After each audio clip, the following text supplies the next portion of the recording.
할렐루야, 주님의 이름으로 축복합니다. 영상으로 말씀을 함께 우리 공부하고 있는데요. 이번부터는 우리의 정체성, 예수 믿는 우리들은 어떤 존재인지에 대해서 말씀을 나누려고 합니다. 총 9번에 걸쳐서 우리 짧게 말씀을 나누려고 하는데요. 너무 중요한 말씀인데 또 이 말씀에 함께 은혜 받기를 원합니다. 함께 이 말씀을 보도록 하겠습니다. 네, 첫 번째 시간입니다. 네, 정체성에 관련된 우리가 말씀인데요. 그리스도인은 누구입니까? 라는 주제를 가지고 총 9번에 거쳐서 하는데 오늘은 첫 번째로 나는 새로운 피조물입니다. 라는 말씀을 가지고 함께 나누도록 하겠습니다. 어, 여러분, 올바른 정체성이 왜 중요할까요? 자신이 누구인지를 정확히 아는 게 왜 중요합니까? 그것은 우리가 스스로가 자신이 누구라고 생각하는 그대로 우리는 말하고 행동하고 살기 때문입니다. 자신이 개라고 생각하는 사람은 개 같은 짓을 하게 됩니다. 왜냐하면 개라고 생각하기 때문이죠. 고양이라고 생각하는, 자기가 고양이라고 생각하는 사람은 고양이 같은 행동과 말을 하게 됩니다. 자기 인생은 이제 끝났다라고 생각하는 사람들은 그렇게 자기 인생이 끝난 것처럼 행동하고 말하게 됩니다. 우리가 예수를 믿으면, 예수를 믿게 되면 우리의 놀라운 변화들이 일어나는데 이것을 제대로 모르면 우리는 그것처럼 하나님 주신 놀라운 은혜를 살 수가 없게 됩니다. 그래서 우리가 중요한 것은 뭐냐면 나는 누구일까요? 나는 누구일까? 라는 의문입니다. 여러분 이런 질문에 한번 대답해 보셨으면 좋겠어요. 여러분은 누구입니까? 여러분은 어떤 존재입니까? 또 구체적으로 더 물어보겠습니다. 그리스도인이 된 우리는 누구입니까? 그리스도에 된 예수를 믿어서 구원받은 우리는 어떤 존재가 되었습니까? 여러분, 여러분 어떤 존재입니까? 예수 믿는 건 아주 놀라운 일인데 우리는 어떤 존재가 되었을까요? 세 번째로 성경에서 말하는 나는 누구입니까? 이 말은 하나님이 말씀하고 있는 나, 그 존재는 누구일까요? 그 정체성을 한번 찾는 것은 매우 중요합니다. 우리가 진짜 내가 누구인지를 알면 우리의 삶이 달라지게 될 겁니다. 오늘 말씀을 통해서 정말 우리의 올바른 정체성을 찾게 되기를 주님의 이름으로 축복합니다. 첫 번째는 우리는 예수님과 함께 죽은 존재입니다. 갈라디아서 2장 20절에 보면 내가 그리스도와 함께 십자가에 못 박혔나니 그런즉 이제는 내가 사는 것이 아니요 오직 내 안에 그리스도께서 사시는 것이라. 여러분 예수님이 우리를 위해 십자가에서 죽으셨습니다. 그런데 성경에서는 예수님만 죽었다 얘기하지 않아요. 누가 죽었습니까? 내가 그리스도와 함께 십자가에 못 박혔나니. 여러분 예수님만 십자가에 못 박힌 게 아니라 예수님이 십자가에 못 박힐 때 나도 예수님과 함께 십자가에 못 박혔다는 말입니다. 그것은 예수님이 십자가에서 죽으셨잖아요. 그래서 나도 십자가에 그냥 못 박혔다가 그냥 내려온 것이 아니라 나도 이 말은 십자가에서 뭐 했다는 거예요? 죽었다는 거예요. 여러분, 내가 죽었습니다. 예수님이 십자가에 못 박혔을 때 나는 죄인 된 나는 옛사람 된 나는 십자가에서 죽은 거예요. 여러분 이것을 잊지 않게 되기를 축복합니다. 우리는 이미 옛사람, 과거의 나는 예수님과 함께 십자가에서 죽었습니다. 나의 죄인된 나는 십자가에서 죽음을 당한 존재입니다. 그런즉 이제 내가 사는 것이 아니라 이제는 내 안에 오직 내 안에 그리스도께서 사시는 것이라. 이제 나는 예수님과 함께 살아가는 아주 새로운 존재가 되어진 겁니다. 옛날에 나의 혈기 많던 사람, 실수 많았던 사람, 늘 죄를 짓고 또 분란을 일으켰던 하나님과 원수된 나는 예수님과 함께 죽은 존재입니다.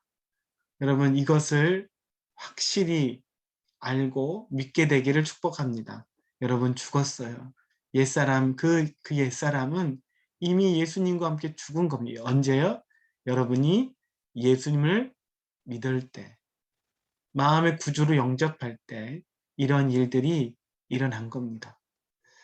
그리고 나서 예수님이 부활하시잖아요. 예수님이 부활하실 때 나도 주님과 함께 어떻게 됐을까요? 나도 주님과 함께 부활하게 됩니다. 그래서 우리가 이렇게 말할 수 있어요. 예수님이 십자가에 죽으실 때 나도 죽고요. 예수님이 다시 살아나실 때 나도 예수님과 함께 다시 살아나게 된 겁니다. 그럴 때 여러분 이것을 베드로전서 1장 23절에는 그것을 거듭남이라고 표현합니다. 거듭났다라는 표현은 무슨 말이냐면 다시 태어났다라는 말입니다. 다시 태어난 것을 거듭난이라고 이야기하는 거예요. 여러분 다시 태어났습니다. 옛날의 사람, 그 사람 어떻게 됐어요? 십자가에서 죽었어요. 예수님과 함께 죽었습니다. 그리고 이제는 새로운 사람, 우리가 다시 태어난 거예요. 그것을 거듭남이라고 얘기하죠. 그래서 베드로전서 1장 23절에 보면 너희가 거듭난 것은 썩어질 씨로 된 것이 아니요 썩지 아니할 씨로 된 것이니 살아있고 항상 있는 하나님의 말씀으로 되었느니라. 우리는 씨로 우리가 다시 태어났죠. 우리가 정자도 씨입니다. 그 씨로 말미암아 우리가 난 건데 우리는 다시 태어났는데 무엇으로? 살아있는 씨, 썩지 아니하는 씨 뭐냐면 하나님의 말씀, 생명의 말씀을 믿을 때 우리는 다시 태어나는 거듭난 존재가 되어지는 것입니다. 여러분 우리는 다시 태어난 거듭난 존재입니다. 옛사람이 죽고 우리가 예수 믿으면 여러분 이런 일이 벌어지는 거예요. 우리의 이 사람으로는 옛사람으로는 천국에 들어갈 수가 없습니다. 하나님 나라에 들어갈 방법이 없는 거예요. 그래서 그 사람이 아닌 다시 태어난 새로운 존재가 필요한 거예요. 우리는 수정하거나 고치거나 좀 손을 봐서 그렇게 하나님 나라에 갈 수가 없는 존재죠. 그래서 하나님은 우리를 완전히 새롭게 만드시고 거듭나게 다시 태어나게 만드시는 거예요. 우리가 다시 태어날 때는 옛날에 죽었던 그 사람이 다시 일어나는 게 아니라 완전히 다른 새로운 존재로 거듭남, 다시 태어나는 것입니다. 여러분 이것을 알게 되시기 바라요. 예수 믿었을 때 여러분은 예수 믿기 이전의 사람과 다른 사람이라는 것을 여러분 아셨으면 좋겠습니다. 우리는 예수 믿고 다시 옛사람이 죽고 예수님과 함께 부활한 다시 거듭난 그런 존재가 되어진 겁니다. 그러면서 이것을 성경이 이렇게 얘기해요. 고린도전서 5장 17절에 보면 그런즉 누구든지 그리스도 안에 있으면 뭐라고요? 새로운 피조물이라. 이전 것은 지나갔으니 보라 새 것이 되었도다. 그런즉 누구든지 그리스도 안에 있으면 뭐가 됩니까? 새로운 피조물이 됩니다. 그러면 새로운 피조물. 하나님 새로 창조하셨다라는 의미예요. 새로 창조하신 것. 하나님이 우리를 완전히 새롭게 하셨습니다. 예수님 안에서 여러분 우리가 이런 존재가 된 거예요. 우리는 예수님 그리스도 안에서 누구든지 그리스도 안에 있으면 새로운 피조물, 새롭게 만들어진 존재, 하나님 새롭게 창조된 존재가 된 겁니다. 이전에 있었던 저 사람이 다시금 일어난 게 아니에요. 옛사람이 다시 살아난 게 아니에요. 완전히 새로운 존재가 된 겁니다. 그래서 이렇게요. 이전 것은 뭐라고요? 지나갔으니 보라 새 것이 되었도다. 여러분, 이전의 사람이 지나갔습니다. 죄인된 여러분은 이미 지나갔습니다. 우리는 새로운 피조물이 되었습니다. 예수를 믿으면 놀라운 은혜 중에 하나가 우리로 하여금 다시 새롭게 시작할 수 있는 기회를 주신다는 거예요. 그런 하나님의 은혜를 주신다는 겁니다. 우리의 삶, 지금까지의 망가졌고 때론 실수하고 죄인 된 삶을 하나님께서는 완전히 이제 십자가에서 다 죽음에 넘기게 하시고 이제는 완전한 새로운 존재로 하나님은 다시 우리를 살게 하시고 또 은혜를 누리게 만드십니다. 여러분 기억하세요. 이전 것은 지나갔습니다. 과거에 여러분 여러 가지 우리 스스로가 봐도 내가 미운 모습 또 창피한 모습들 너무 많습니다. 여러분 우리가 이전 것은 지나갔습니다. 사단은 끊임없이 우리의 과거를 들추어내고 과거에 우리를 메우고 과거로 우리를 묶어 놓으려고 해요. 과거에 어렸을 때 우리 상처들 또 과거의 나의 죄악들 서로 묶어 놓으려고 합니다. 그렇지만 여러분 기억하세요. 여러분은 이전 것은 지나갔습니다. 새로운 피조물이 되었습니다. 어린아이, 갓난아이가 태어나면 갓난아이에게는 과거가 없는 거예요. 그렇죠? 과거가 없습니다. 우린 다시 태어났어요. 새로운 피조물로 태어났어요. 우리의 과거가 사라진 겁니다. 그래서 우리에 필요한 건 뭐냐면 고린도서 5장 17절 제일 밑에 보면 보라 새 것이 되었도다. 여러분 보는 거예요. 믿음으로 보셔야 되니 뭘요? 여러분이 새롭게 되었다는 것을 새로운 피조물이 되온 것을 날마다 믿음으로 바라보실 수 있게 되기를 바라요. 여러분 새로운 피조물이에요. 새로운 피조물답게 여러분 살게 되시기 바랍니다. 여러분 다른 존재입니다. 옛 것은 지나갔습니다. 이전 것은 지나갔어요. 하나님은 우리가 이전 것은 기억하지도 않는다라고 말씀하고 있습니다. 오늘도 새로운 피조물의 정체성을 여러분 잊지 않게 되기를 바랍니다. 그러면서 베드로전서 2장 9절에 이렇게 말해요. 그러나 너희는 택하신 족속이요 왕 같은 제사장들이요 거룩한 나라요 그의 소유가 된 백성이니 이는 너희를 어두운 데서 불러내요 그의 기이한 빛에 들어가게 하신 이의 아름다운 덕을 선포하게 하려 하시네. 여기서 그러나 너희는 택하신 뭐라고요? 족속입니다. 여러분 우리가 하나님의 택하신 족속이 됩니다. 이 족속은 하나님의 이 게노스라는 민족이라는 말도 쓰고 하나의 새로운 종족이란 말이란 의미도 있습니다. 우리는 완전히 새로운 종족이 됐어요. 완전히 새로운 하나님의 지체가 된 겁니다.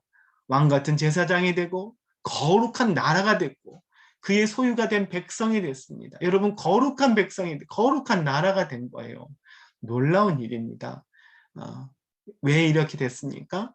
다시 태어났기 때문이에요. 새롭게 되었기 때문에 이 말씀이 우리가에게 적용이 되는 겁니다. 여러분 기억하세요. 여러분 택하신 족속이 되었습니다. 하나님의 특별한 백성이 된 겁니다. 특별한 나라가 된 거예요. 하나님 새로운 피조물이 된 겁니다. 여러분 과거에 매이지 말고 오늘 여러분을 진짜 여러분이 누구인지를 바라보며 새로운 피조물과 같은 그런 정체성으로 살아가게 되기를 그렇게 말하고 행동하고 기도하고 예배하며 또 담대하게 사단에게 여러분 선포하며 살아가기를 주님의 이름 축복합니다. 질문하겠습니다. 첫 번째는 여러분 정체성이 왜 중요할까요? 왜 우리에게 정체성이 중요하죠? 사람들에게 첫 번째 질문이죠. 두 번째 질문입니다.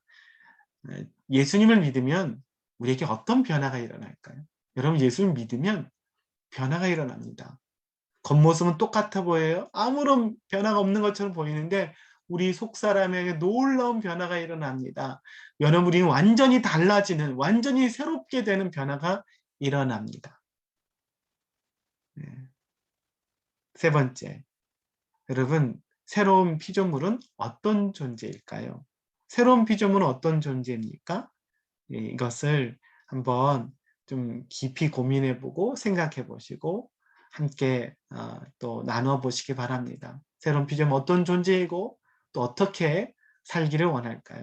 사단은 우리로 하여금 어떤 존재로 살기를 원할까요? 우리 함께 깊이 말씀을 나누어 보시기를 주님의 이름 축복합니다. 함께 우리 기도하겠습니다. 하나님 아버지 감사합니다. 예수님 있는 우리는 완전히 우리가 변화된 존재가 되게 하시니 감사합니다. 이전에 나는 십자가에서 죽었습니다. 예수님과 함께 죽고 또 예수님과 함께 다시 살아나는 거듭난 존재가 된 나는 새로운 피조물이 되었습니다. 이전 것은 지나갔고 우리는 이전 나는 이미 끝이 났습니다. 그래서 우리는 날마다 오늘 말씀처럼 보라 새 것이 되었도다. 이것을 믿음으로 바라봅니다. 이 시간 우리 모두가 우리가 예수님은 어떤 존재인지를 잊지 않고 그것을 믿음으로 바라보며 선포하며 주장하며 살아갈 수 있도록 주님 역사하여 주옵소서. 감사하며 예수님의 이름으로 기도합니다. 아멘. 감사합니다.